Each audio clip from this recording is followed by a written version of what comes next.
welcome back to Shemsuniverse. So today guys, we're going to discuss how life path ones interact with other life paths. So like I said, in this chapter I'm going to be discussing everything to do with compatibility when it comes to intimate relationships and also for a business or friendship setting. So let's get right down to it. So today I'm going to go over life path one with each of the other life paths and just discuss some of the pros and the cons and just how you could improve your relationship if you are one of the life path pairs that I'm talking about. Alright? So life path one, as we know, is represented by the sun. It's very domineering, it's assertive, it's powerful, very, very confident. These people really project the whole archetype of being a leader. And that's the whole thing behind the life path one, is that they're meant to become leaders, they're meant to become innovators and pioneers, whatever they do. So when you mix like a life path one with another life path one for a business setting, that can work fairly well if you guys can understand that you both are number one and don't try to put somebody else as number two. Like, just work well in partnerships, but don't try to overcome the other person.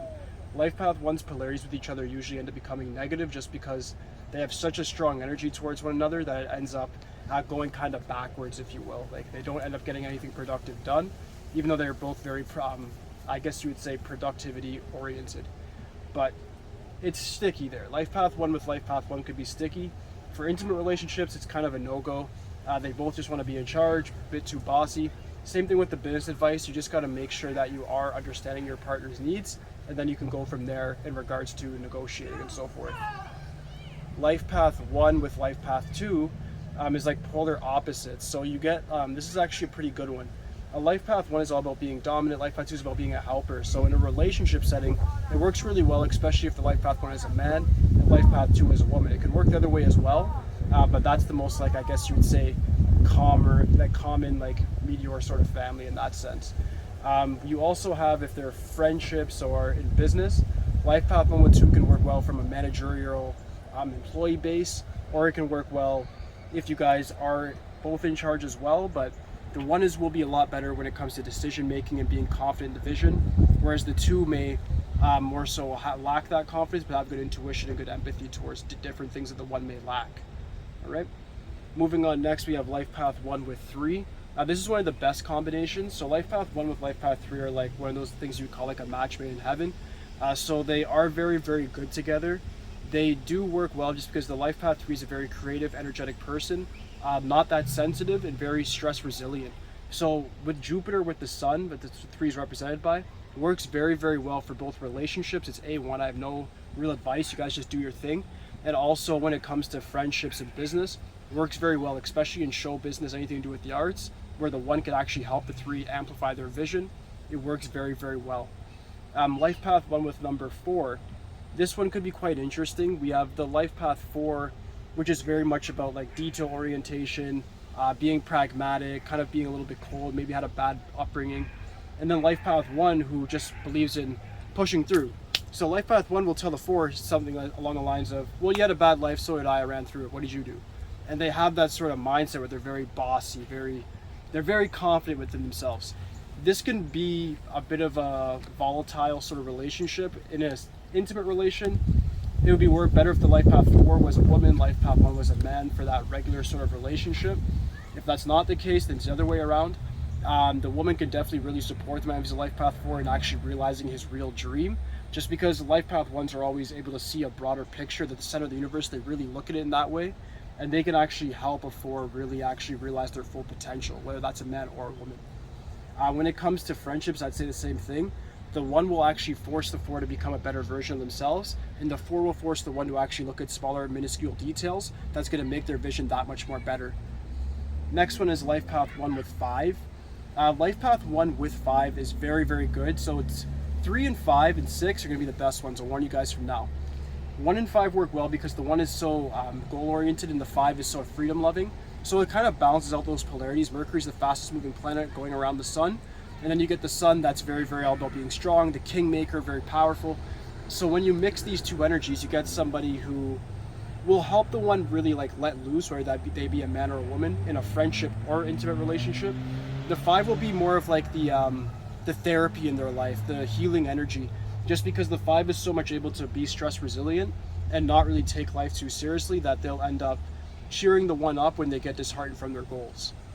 Moving on, next we have life path 1 with the 6. Life path 1 with 6 works well because the 6 is such a good nurturer, Venus energy there. So it's a very healing energy for the 1. Like I said, the 1 is very ambitious, so when they're going after certain things in life, whether that be money, status, what have you, the 6 will be there to make sure at home is taken care of, make sure that they're emotionally taken care of, mentally, whatever. You also have it with friendships that it works very well as well. You'll see the 1 actually go to the 6 for advice and really get really good knowledge from the 6. This doesn't work with all numbers, but there's a very special connection with life path 1 and life path 6 where the 6 can definitely advise the 1 in a lot of different ways that a lot of people wouldn't really know how to. Next one would be life path 1 with 7. This is probably one of the worst. 7 and 9 I'd say are the worst, because you have 1 which is all about materialism and success, 7 which is represented by Neptune or Kietu in the Eastern philosophy, which has everything to do with spiritual realization and detachment from materialism. So even though the 2 was the polar opposite to 1 when it comes to masculine feminine, the 7 is like in a whole other world. So the 7's looking at the 1 like, you're too materialistic, I don't understand you, life is more philosophical, more sentimental, whereas the 1 it just wants to bull run through life and get things done. So these guys don't really mix too well together unless the 1 has some sort of spiritual tangent. This relationship, whether it be a friendship or intimate or business relationship, will not work. Okay, so make sure that you guys have a common ground in your belief systems in order to actually cooperate with one another correctly. For the most part, you guys are both very private, individualistic people, so it doesn't really work in that sense. Moving on next, life path 1 with life path 8. This is another not so good one. Life path 1 is light energy, it's the sun. Life path 8 is dark energy, it's Saturn. These entities, these planets, they hate each other. So the 1 will want to be in charge, the 8 will want to be in charge. Whether that be a man or a woman on both ends, it's not going to really work too well unless they have a very common goal. I believe the major power couple I can refer to here would be Bill and Hillary Clinton, where I know they both have like 8 and 1. I think Hillary Clinton has the 8, whereas Bill Clinton has the 1 in his birth chart that's dominant. And they do work very well because they're both into politics, they shared a belief system, as I said, with the 7, and they're able to come to common ground and actually help each other perpetuate more power. If the 1 and 8 have the same goal when it comes to achieving power, it definitely will work. But if they're on different career paths, that's actually where it probably will not work. Okay? Moving on, next we have life path 1 with 9. This is my final one. I'm not going to go over master numbers till the very end of this.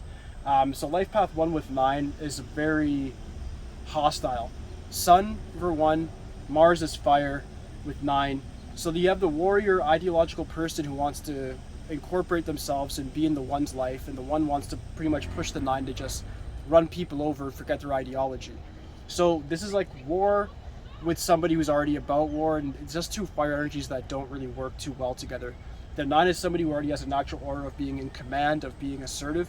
The 1 is the same thing. So these guys kind of butt heads a lot. It's just a lot more to do with the energy here. Friendship, it can work. Relationship, you guys got to make sure you, like I said with the 7 and with the 8, you find a good common ground with your ideology or spiritual realization.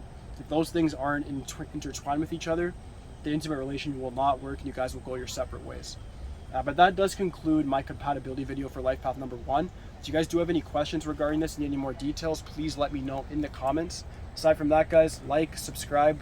Holla at me for today, guys. Peace.